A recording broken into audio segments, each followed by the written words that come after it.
What a difference 1 year makes. New data from the federal government today showed that inflation continued to ease last month. But economists caution there's more work to do. Karen Kafa joined us live from Washington to break down the latest numbers. Karen.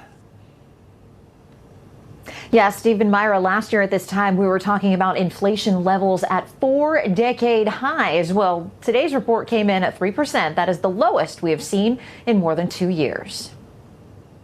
A cool down to start the summer months. I think consumers might be breathing something akin to a sigh of relief because the worst of inflation behind. For the 12th consecutive month, U.S. inflation slowed in June, according to the Consumer Price Index reading released by the Bureau of Labor Statistics Wednesday.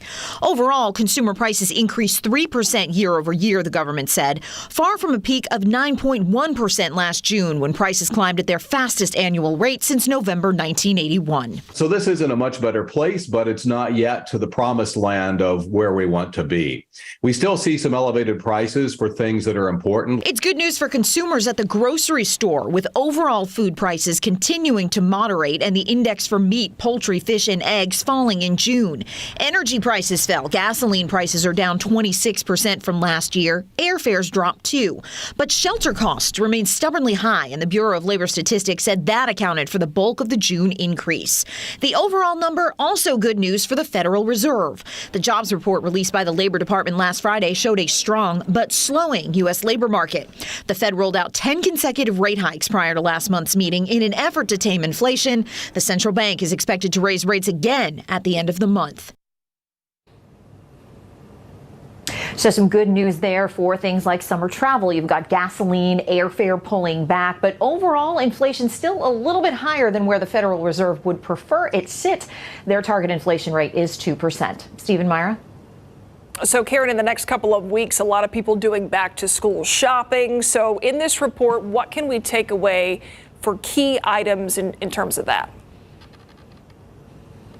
Well, Myra, the big back-to-school shopping season has been marked by inflation for 2 years now, and this summer will be no different, easing back a little bit, but still higher prices for consumers to deal with. A survey by the National Retail Federation found that 80% of consumers were already planning for prices to be higher, so they're doing things like looking for deals and also looking for sales throughout the summer as they start to purchase their back-to-school items. Two areas where they will find prices a little bit sticky: girls and boys apparel, those prices are up year over year, and also stationery supplies. They're up 10% year over year. So think about all those pens, pencils, folders that kids take back to school. That's going to add up a little bit more this year, Myra. Yeah, those are necessities. All right, one more question before we let you go, Karen. As the overall number comes down in relation to inflation, which areas of the economy still have stubborn levels?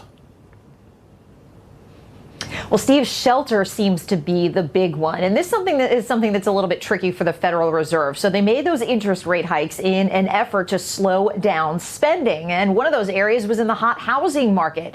In doing so, a lot of home buyers who might have moved somewhere else, they ended up staying in their homes so they wouldn't have to get another mortgage, renegotiate another mortgage, and that kept supply tight. And of course, when you have the same demand, tight supply, prices stay high. So that's one area. But the good news is that in this report, that is probably the only thing that the Fed might look at and say, this is still a little bit sticky. What can we do here? Everything else looking as though it is going according to plan for the Fed to make that soft landing for the U.S. economy, Steve.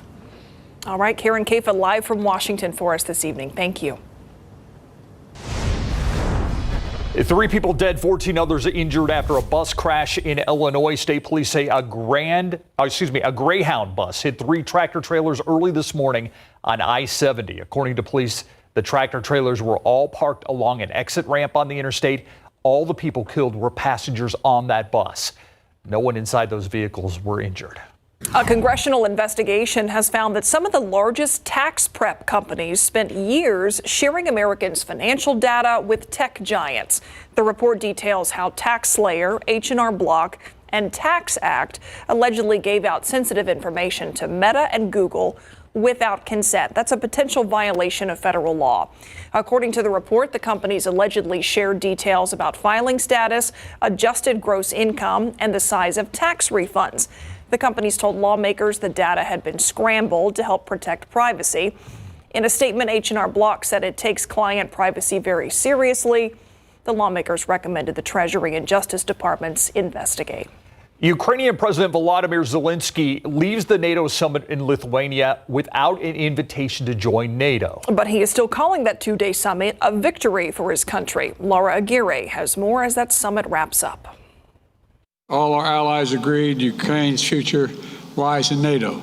The promise of future NATO membership for Ukraine, but no invitation yet. Ukrainian delegation is bringing home significant security victory for the Ukraine, for our country, for our people, for our children.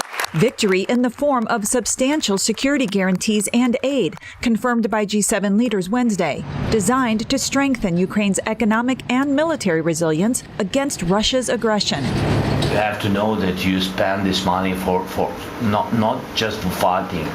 You spend this money for our lives. And I hope we finally have put to bed the notion about whether or not Ukraine is welcome in NATO. It's going to happen. Still, no timeline was given as NATO leaders balance diplomacy and global security. If Ukraine were admitted to NATO today, that would mean NATO would be at war with Russia today. But the alliance did commit to streamlining Ukraine's path to membership.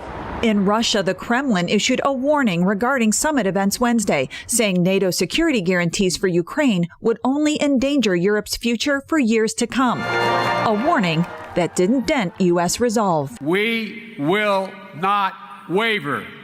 We will not waver. I'm Laura Aguirre reporting.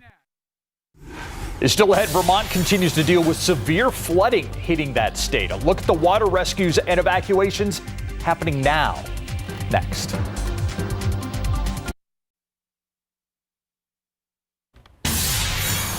Right now, water rescues and evacuations underway in the state of Vermont. Nearly 70% of the U.S. will see temperatures into the 90s over the next week. Ivan Rodriguez has the very latest. More than 50 million Americans will face life-threatening triple-digit temperatures this week. This heat wave that we're experiencing right now can be fatal. Nearly 70% of the U.S. population, from California to Florida, expected to endure sweltering temperatures at or above 90 degrees with no break in sight. We continue to set new record highs for heat-associated deaths. Heat is a really serious public health hazard. We don't talk about it as seriously as we should all across the United States. Meanwhile, No way, bro. in Vermont, rescues and evacuations are underway in Lamoille County after catastrophic floods triggered by a 1 in 1,000 year rainfall have devastated parts of the state. We are still in an absolute crisis. We still have many rivers that are in moderate to major flood stage. But as floodwaters recede in some places and people begin a massive cleanup effort, the threat of new floods is emerging, with another round of rain forecast to fall on already hard-hit areas Thursday and Friday. This may not be over. With rain in the forecast and nowhere for it to go, we could see waters rise again. We have to continue to be vigilant and mindful that more flooding is a very real possibility. This is going to be a years, if not a decade-long recovery for the state of Vermont. I'm Ivan Rodriguez reporting. You know, I was talking to somebody today who said, I've lived here my whole life, but this heat, this time of year, you just don't really get used to it. It's hot out there. Well, yeah, when it's so hot, you adapt a little bit, but you really have to still take the extra precautions. Replenish your electrolytes. You know, Garen had that story earlier about going out in the heat.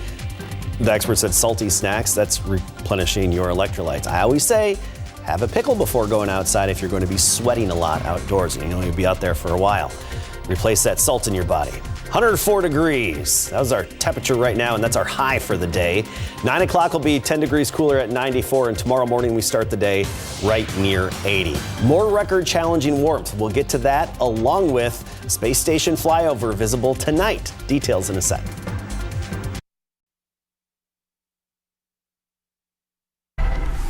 Tonight, the Bexar County Sheriff's Office investigating after a 29-year-old woman was found dead in a field on the far east side near Foster Road. Sheriff Salazar says her death might have been due to the heat, but they are not ruling out foul play. Her name has not been released. San Antonio police arresting a man who allegedly abandoned his child. Police say Christopher Martin allegedly left his 4-year-old son at an intersection on the east side. The child had no shirt or shoes.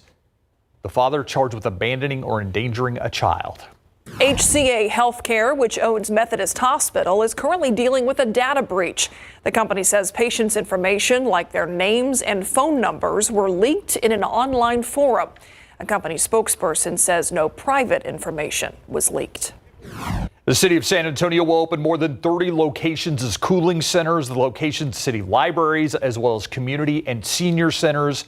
You can see a full list of locations on KSAT12, and that's your 60-second recap. Hopefully people will take advantage of those opportunities because it's all about trying to beat this heat any way you can. Yeah, I mean, some of us are blessed that we can be in air conditioning. We don't have to work out in the heat that much. Absolutely. Very true.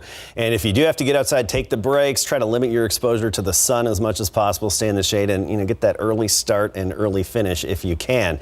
Now, one special event we have going on in our sky this evening will be the space station flyover, visible over San Antonio. Let's get to the details for you. It's going to start at 9:28 p.m. It's going to last 7 minutes.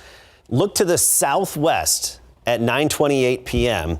Then it's going to get a maximum height of 57 degrees above us before disappearing off to the northeast. Here are a few interesting International Space Station facts. It travels 5 miles per second relative to ground speed here, and it orbits the Earth every 90 minutes. So the crew sees the sun rise and set 16 times per day. And it's actually, the whole length of it is about the size of a football field. And the reason we can sometimes see it, it's always around dawn and dusk because of the low angle sun. And the low angle then reflects off the big array, the big solar arrays that we have in it. It looks like a really bright star in the sky. By the way, we have this article on our website. Super intern Leah helped put this together, and we have more opportunities even tomorrow morning and on into Friday to see the International Space Station. That's at ksat.com/weather. Okay, back to the reality here.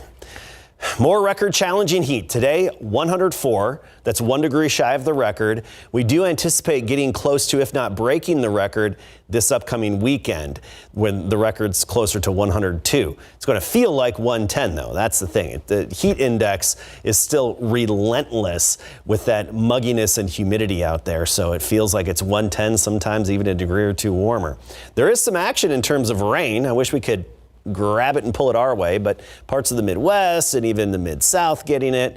That's really, those are really the only active areas other than the typical terrain pop-up showers over New Mexico. The upper level heat high, it's over New Mexico and West Texas, and that's going to drift westward. As it does so, it's not going to be pressing down on us as much as it is the desert Southwest and even California. I mean, they already have their excessive heat warnings in effect for this weekend throughout much of California. But I want to touch on Las Vegas. The forecast on Sunday for Las Vegas is a high of 116. That would be 1 degree shy of the all-time hottest temperature ever recorded in Las Vegas. And actually, they've hit that 117 a couple of times.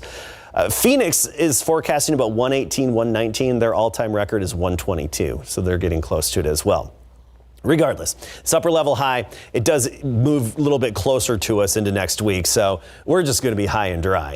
Even though it's not centered over us this weekend, still, we're not in the path of any rain-making energy and the type of setup that would give us showers and storms. So you look at the rainfall potential. East of the Rockies, it's looking good from the Front Range all the way to the East Coast and even parts of North Texas and the Panhandle, but that's it. 18 100-degree days so far this year. By this time last year, we had 34. Right now, we're 104, feeling like it's 109. That's the thing. It's not just the temperature and the heat, but the very high humidity levels. And tomorrow's going to be a lot like today. We start the day near 80 at sunrise, some low clouds early. Then by the afternoon, we make it up to 103, but feeling like it's as hot as 110. So more of the same. I mean, Divine tomorrow, 105 for an air temp. Canyon Lake and Comfort making it to 103. Bernie, 101. Notice those records this weekend. Record challenging heat forecasted. All right. Thank you, Adam. The Buzz coming up next. To the buzz now, and this man celebrating his 98th birthday, but he's not taking it easy. We're talking about Jack Madison. He's a World War II veteran who keeps himself busy by giving tours of Ship Island in Biloxi, Mississippi. Through his near century of existence, he has seen a lot of history unfold, and he is bringing that to life with just some of these tours. And he knows a lot about Ship Island. Fort Massachusetts was built on Ship Island just after the War of 1812. And as a boy, Madison, who was a native of Mississippi, spent his days fishing with his grandparents off of Ship Island. He says it still feels like home, and he will continue giving tours of the place he loves so much. I bet he's a great tour guide. Yeah, I bet he is. Okay, Krispy Kreme is celebrating its 86th birthday Friday with a super cheap donut deal. They're offering 86-cent original glazed donuts with the purchase of any dozen at regular price. The hot, sweet glazed treat, it's become a dessert icon over the decades. Now, founder Vernon Rudolph started out selling donuts to grocery stores in 1937. Pretty soon, the irresistible donut set wafting into the streets had passersby asking if they could buy the donuts themselves. So Rudolph launched an operation selling directly to the public.